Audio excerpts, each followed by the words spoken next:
Hello everyone, welcome back to my channel. Today's video is actually for the Clair Stamps March Challenge. Now if you're new to my channel, I know I've got a lot of new subscribers lately. I want to share with you a few details about this challenge. You just need to create a card or a project using the photo as inspiration. You're going to post your project and link to the Clair blog.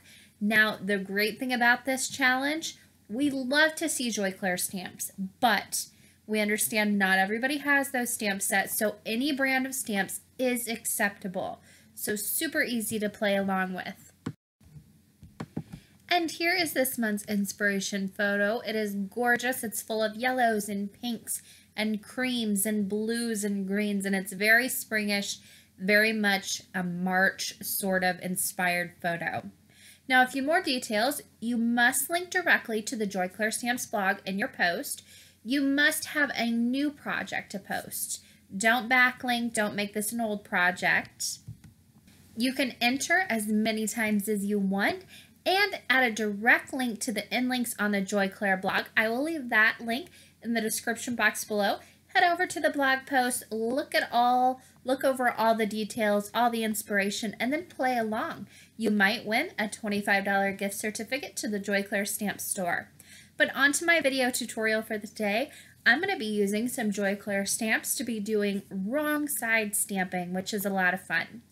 I have this set called Springtime Flowers. I'm going to be making 2 cards, but I'll be using the same exact stamp set, just pulling different stamps from that. The first card, I am starting off with my Misty. Now the entire month, Clair is going to be partnering with Misty.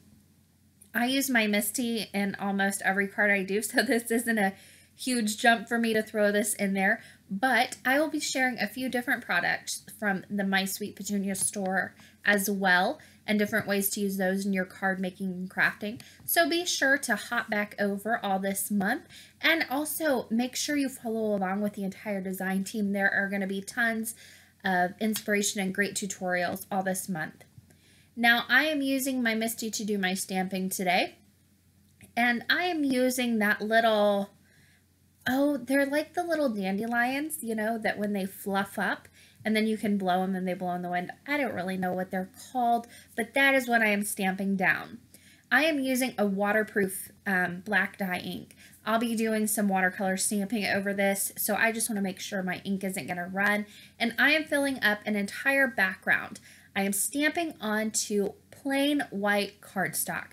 I do not want to stamp on watercolor paper, even though I'm using watercolor mediums. I like my watercolor to soak in quickly to my paper. When I use a watercolor paper, it tends to sit on top a little bit. So I like to use regular cardstock with this technique. But if you like to have it sit on top a little bit, by all means use watercolor paper if you have better luck with that. I'm filling up this entire background, like I said, and this measures 4 inches by 5¼ inch. And then I have done all of my stamping on this little backing sheet from Misty. Now this is one of those new products I'm talking about. I have been using a grid paper that I laminated, but with that it gives a really slick surface and my ink moves around a little bit. I went ahead and got this. It's one of their mouse pads from the My Sweet Petunia store, and it has this slick layer over the top, but it's not completely slick, if that makes any sense. So it grabs the ink a little bit. I clean it off with alcohol when I'm all done, and everything is good to go. I can keep reusing this over and over, and I think it's only like $5, so not that big of an investment. All right, on to the wrong side stamping now. I have my stamp that I use to stamp my entire background. I am going to flip it over. So whenever I load this up to onto my Misty, I don't have a whole lot of gripping space, if you will. It wants to stick to the paper. So I place it down very lightly where I want it to be, close the lid lightly, don't press down, flip it over, and then open up the back of it. That way it lands on your front of your Misty, your clear portion, and then I just give it a press down with my hand. Now, like I said before, I'm going to be using watercolor for my coloring in today. Watercolor markers in particular. I'm using these Spectrum Noir Aqua brushes. However, use whatever you have on hand. You can use distress markers, you can use distress ink pads, zig markers, whatever you want to do just to get some color on the back of the stamp. And I am putting this color onto the back side of the stamp, so the part you would normally attach to an acrylic block. I put that color down, sprayed it a few times with a watercolor or with just some plain water, and then I stamped that color down. And there I've got this great way to kind of color in. It gives it a more graphic look to the background, but I love the way this technique works. So for this particular card, I'm going to continue doing that over all of these stamps. I'm not coloring in the stems of these at all. I just want to give those little fluffs some color behind them. And this is a great way to get that kind of abstract look. And it also kind of fills in all those little white spaces. I'm going to go ahead and move on to my next color, which is a light blue. And I am pulling my color inspiration from that photo that is on the Joy Clair Stamps blog for this month's challenge. Again, I put down that color on the back side of the stamp, not the side you would normally stamp with. I give it a few spritz of water, just plain water. If you wanted to and you wanted to dress this up a little bit, give it a little bit of shine, you could add some perfect pearls to your water as well. And then I just stamp that right over the top. Now, one thing you want to make sure of whenever you're doing this technique, you're spraying water onto your Misty. That gives the Misty a little bit of a slick surface, so your stamp is not going to want to stick to it. Make sure each time you wipe down the lid of your Misty, make sure it's nice and dry, and that's going to help your stamp to adhere. Whenever you're flipping this over and attaching the part you would normally stamp with onto your Misty, or an acrylic block in general, it's not going to want to stick as well as the back side of it. So you just want to make sure you've got a clean and dry surface for it to stick onto, or it's going to slide all around on you. It's going to move around when you try to put the color down, and it will get frustrating.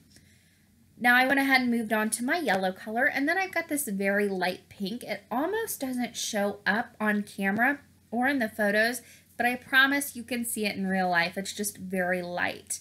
And then I just continued to work around stamping those different colors here and there.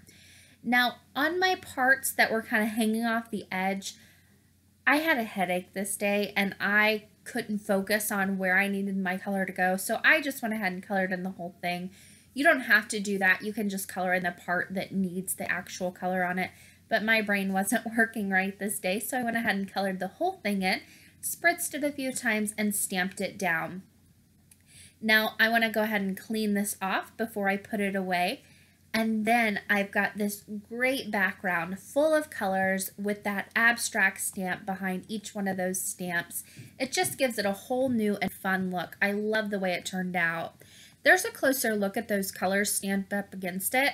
Again, it looks really abstract, but each one is pretty much the same, so it also gives it more of a symmetrical look.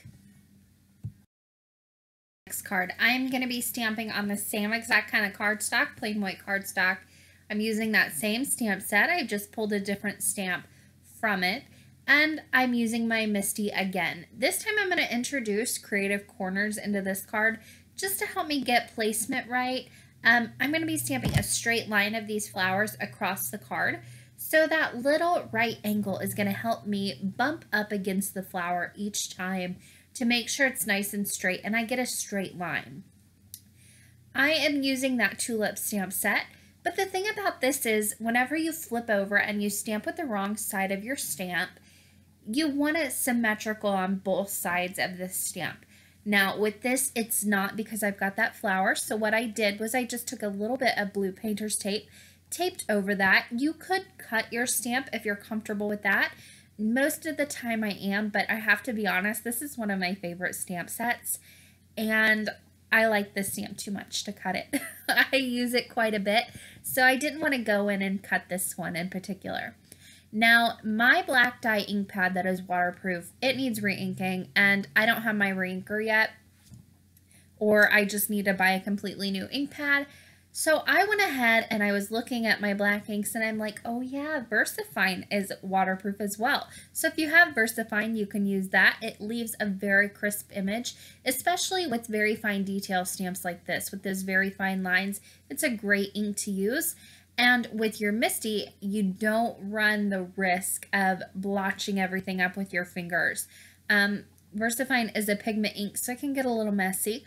So I really like to use it with my Misty. Now again, I'm going to be using that same stamp. I've just flipped it over, so now the flower is facing down. I've used blue painter's tape to tape over that flower on the side that I want to cover up, and then I ink up my stamp with my ink pad.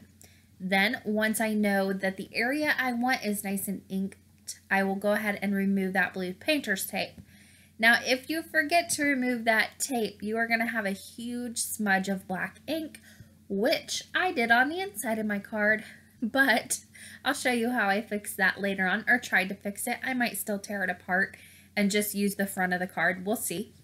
But I went ahead and removed that painter's tape here and then stamped down that flower. Now, I will continue to do that all the way across the card. And then I went ahead and flipped this around and I'm going to start stamping these flowers every which way. Just kind of make it a very fun graphic card. You're not really sure where the pattern is, but I'm just going to go ahead and stamp these out, whatever I think looks best. And again, I am using that Creative Corner right angle in that set to help bump up and give me nice straight lines with this flower. Now also, in that Creative Corner set is this little triangle-like thing. And that is a corner to pop in your Misty, put it in the corner if you need to bring your card out away from the edge a little bit, but you still want that right angle to tuck your cardstock into. This thing is a lifesaver. I have used it so many times since getting it. It just brings your cardstock away from the edges if you want to stamp off the edge of your paper. Now, whenever I would do this before, it would always move around on me, so I would take a pin, I would mark where it was. Inevitably, it wasn't always in the same spot, and it never worked out for me doing it that way. But having this little corner in there to pop it away, I can put my cardstock back into the little corner if it shifts. That piece alone to me is worth the 15 bucks that these cost. All right, moving on to the wrong side stamping for this. Now that I will be doing two different colors on this stamp. Now I'll be using the lines on the front of the stamp to guide me of where I need to lay down my colors. So I'm starting off with that coral color, putting it on the top of the flower. And again, I'll be using those lines to show me exactly where I need to lay this color down. Moving on to my green, I will just fill in that stamp. I won't go into the leaf at all, so no masking or anything. Just use your lines as a guide for you. I'll give it a few spritz of clean water, and then I'll just stamp that down over the stamp. Now I'm going to let this sit for just a minute, give it a good press, let it soak into the paper, and there I've got that great watercolor look on that flower. Now each time you do this, like I said, it's going to turn out a little bit different. This is a really fun artsy technique. But I'm going to zoom you in now and show you exactly what I'm talking about using those lines. So I've got my tip and my marker that I use to kind of go along that curve of the flower. And then I can come in with my green. I know exactly where I need to start on that stem so the colors meet, so there's no gap in color.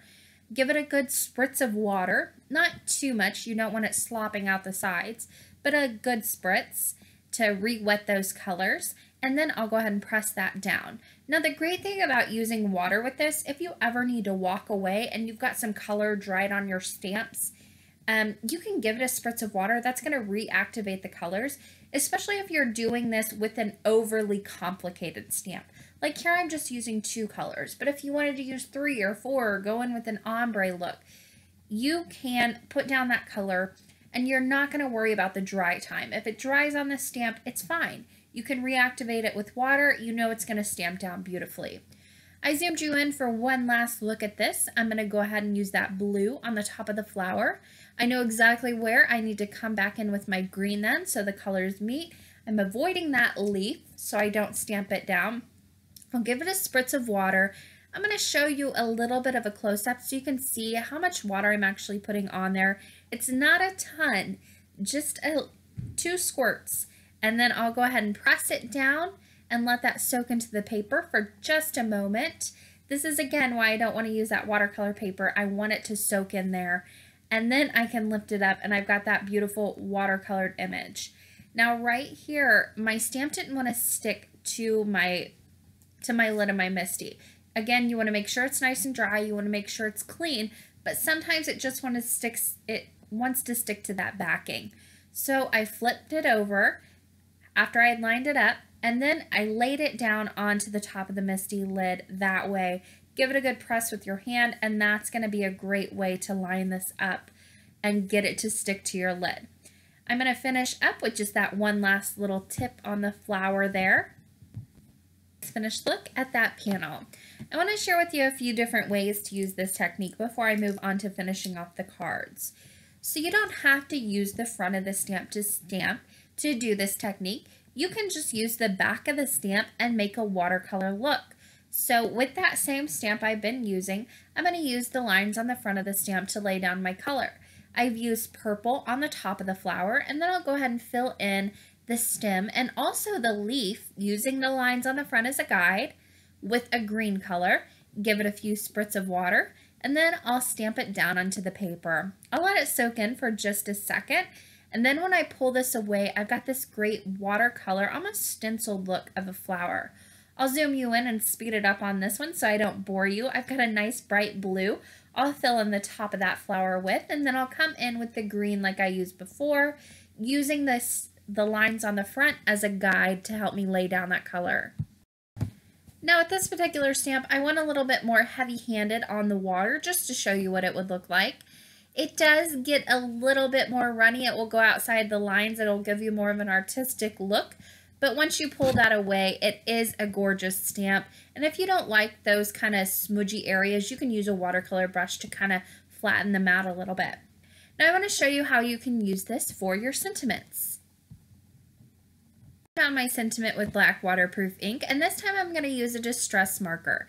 Now you can do different colors, you can do ombres, you could do a rainbow. I'm using one color here, but I just color in the back of that stamp. I'll spritz it with some water and stamp it down, and there you have a gorgeous colored in sentiment. This would be great for Bible journaling even. Alongside stamping technique, if you want to stick around and see how I made the rest of these cards, I'm going to share that now. Now this piece is another from the Creative Corner set from My Sweet Petunia. Now on the right side you can see this has measurements. This is going to be great for what I need it for right now. This is great for creating kind of horizontal stamped effects, backgrounds on your cards. I'm actually going to use it to create a triangle sentiment panel and also a map that is just slightly bigger. I can use those lines on the sides, which are measurements, to just move it up 1/4 of an inch or 1/8 of an inch, and I can use my pen just to draw a line. I know exactly where to go in with my paper trimmer and cut this, and I've got a perfect craft mat for my white sentiment panel. Again, I'm using that piece with the little corner on it and the magnets to pop away my corner angle there. I'm using the Hello Sentiment stamp set to stamp hello down onto that white corner panel that I've created. Down the hello with some VersaFine Onyx Black ink. I did that on both panels, and then I matted those with those craft mats with some multimedia matte. Now to put these cards together, I'm going to go ahead and attach those sentiments in the bottom right hand corner with double-sided adhesive on both of those panels, and then both of those panels I'll pop onto A2 top folding white card bases.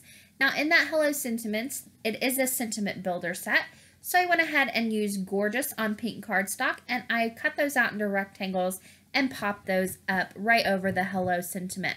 I kept everything pretty simple on these cards just so the main focus would be on those backgrounds that I created. Here's a final look at those cards. I absolutely love the way these turned out. It's such a fun look, and it's super simple and easy to do. You just need a stamp and some watercolor markers, or like I said, you can use your distress markers, whatever you have on hand to make this technique work for you. Now, the inside of the card, like I said, that sentiment set is a builder set, so I went ahead and used a few more and stamped Happy Mother's Day. I used the same technique I used before to give some color to Mother's and Day, just by using a yellow and pink marker. Now, I like to add a few of the stamps that I used on the outside to the inside, and I forgot to remove the painter's tape, so I had a huge smudge on the inside of my card. Now, if you don't want to try and fix this, just chop off the front of the card and attach that to a new card base. No big deal. But I thought I would try and fix it, show you a few different ways if you're running out of time.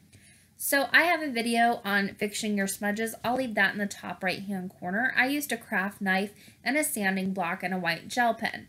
That didn't do all of it, so what I actually decided to do was create my own washi tape. I used some score tape in 2 different sizes, put 2 different lines down, and put some gold glitter over the top of that. That's going to kind of hide it. You could also use washi tape if you have any that matches your card that you made. I did the best I could. It's not the greatest. I may still end up chopping it off, but I wanted to show you a few different ways you could try and fix it if your smush isn't as big as mine. That does it for me today, guys. Here are a few final pictures of the finished cards and the insides as well. I really love the way these turned out, and I hope you'll give this technique a try. It's super easy to do. You're going to see a few different links on the left side of your screen you can click on. Thank you guys so very much for watching. If you made it to the end of this video, I really appreciate it. Happy crafting, everyone.